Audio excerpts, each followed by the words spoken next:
বলছি এই রিপোর্ট নিয়েও অনুব্রত মণ্ডলের একটা প্রশ্ন মিলাতে পারবে না। কারণ যে মমতা ব্যানার্জি অনুব্রত মণ্ডলকে বলেছিল বীরের আখ্যা দিয়ে তাকে জেল থেকে যখন মুক্তি হবে তাকে নিয়ে আসবো, সেই অনুব্রত মণ্ডলের কল রেকর্ড ভাইরাল করেছে। সাহস কত এটাকে কিন্তু ছেড়ে কথা বলবে না, কিচ্ছু হবে না। ওসব রিপোর্টটি করলে ঘোড়ার ডিম হবে। ন্যাশনাল হিউম্যান রাইটস কমিশন যাকে নটোরিয়াস ক্রিমিনাল বলেছে, সে বাইরে দাঁড়িয়ে ঘুরছে, বড় বড় নিদান দিচ্ছে। যে পুলিশ কর্তা গাল খেলেন, তার মাকে তার স্ত্রীকে কর্যত ভাষায় আক্রমণ করলো, সেই পুলিশ কর্তাকে এক প্রকার শাস্তি দেওয়া হচ্ছে, তাকে জব্দ করা হচ্ছে। স্ত্রী তুলে মা তুলে যেভাবে কর্যত ভাষায় আক্রমণ করেছে, অনুব্রত মণ্ডলে এতক্ষণ জেলে থাকা দরকার। এত বড় গালাগালি দিল, পুলিশদের অপমান করলো।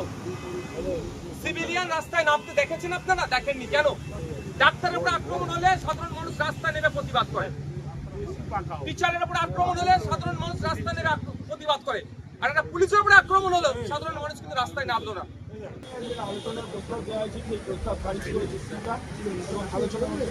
আমার ব্যক্তিগত মতামত যদি জিজ্ঞাসা করেন তাহলে বলবো আলোচনা হওয়া দরকার। পুলিশ আমাদের সামাজিক বন্ধু। পুলিশের ফ্যামিলি তুলে, স্ত্রী তুলে, মা তুলে যেভাবে কর্যত ভাষায় আক্রমণ করেছে, অনুব্রত মণ্ডলে এতক্ষণ জেলে থাকা দরকার। যে অনুব্রত মণ্ডল, আমি যে প্রাণী তিহার জেলের ভাত খেয়ে নিজেকে শুধরাতে পারলো না, তাকে বাইরে থাকা অনুচিত, তাকে ধরে জেলের মধ্যে রাখা দরকার। তা নিয়ে চর্চা হওয়া দরকার। দুর্ভাগ্য আমাদের ওটা নিয়ে কোনো চর্চা হচ্ছে না। ওটা নিয়ে চর্চা হলে ভালো হতো, আমরা আলোচনা রাখতে পারতাম। উল্টে আমরা কি দেখলাম?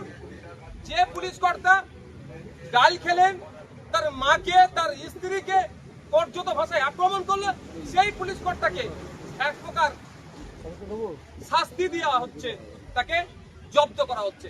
যেদিন প্রথম এই কল রেকর্ডটা ভাইরাল হয়েছে, আমি আমার সহপাঠীদেরকে এটা বলেছিলাম, আমার মাথায় এসেছিল যে মমতা ব্যানার্জি অনুব্রত মণ্ডলকে বলেছিল বীরের আখ্যা দিয়ে তাকে জেল থেকে যখন মুক্তি হবে তাকে নিয়ে আসবো, সেই অনুব্রত মণ্ডলের কল রেকর্ড ভাইরাল করেছে। সাহস কত এটাকে কিন্তু ছেড়ে কথা বলবে না, আর সেটা বুঝে যাচ্ছে। তবে একটা কথা বলবো মিডিয়ার মাধ্যমে আমি পুলিশ কর্তাদের কাছে, যে এটা কিন্তু আপনাদেরই পাপের ফল ভোগ করতে হচ্ছে। আজকে একজন সিদ্ধারা সোজা রেখেছিল বলে তারপরে কোপ আসছে। সমস্ত পুলিশ কর্তারা যদি, পুলিশের পার্সনরা যদি সিদ্ধারা সোজা রেখে, কজনের উপরে কোপ না পাবে, এটা মাথায় রাখা দরকার। নিরপেক্ষতা বজায় রেখে কাজ করুন। আজকে দেখুন দুর্ভাগ্য আমাদের, এত বড় গালাগালি দিল, পুলিশদের অপমান করলো। সিভিলিয়ান রাস্তায় নামতে দেখেছেন আপনারা? দেখেননি কেন?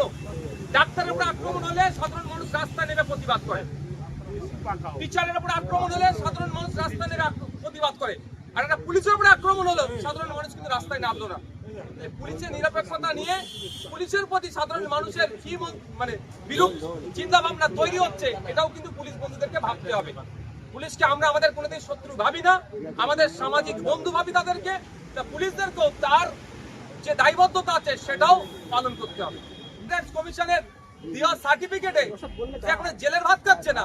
আর ওই রকম কত কমিশন আসলো গেল পশ্চিমবাংলাতে, ওই তৃণমূলকে এখন সমালোচনা হচ্ছে। বিজেপি, আমার মনে হয় বিজেপি পাঠাচ্ছে ড্যামেজ কন্ট্রোল করার জন্য। আমরা ভাববো কিছু একটা হবে, রিপোর্ট চাইবে, ঘোড়ার ডিম হবে। আমি অন ক্যামেরা বলছি এই রিপোর্ট নিয়েও অনুব্রত মণ্ডলের একটা প্রশ্ন মিলাতে পারবে না। কারণ এই অনুব্রত মণ্ডলের নেত্রীর সাথে তৃণমূলের যে নেত্রী, তার সাথে বিজেপির সুসম্পর্ক আছে।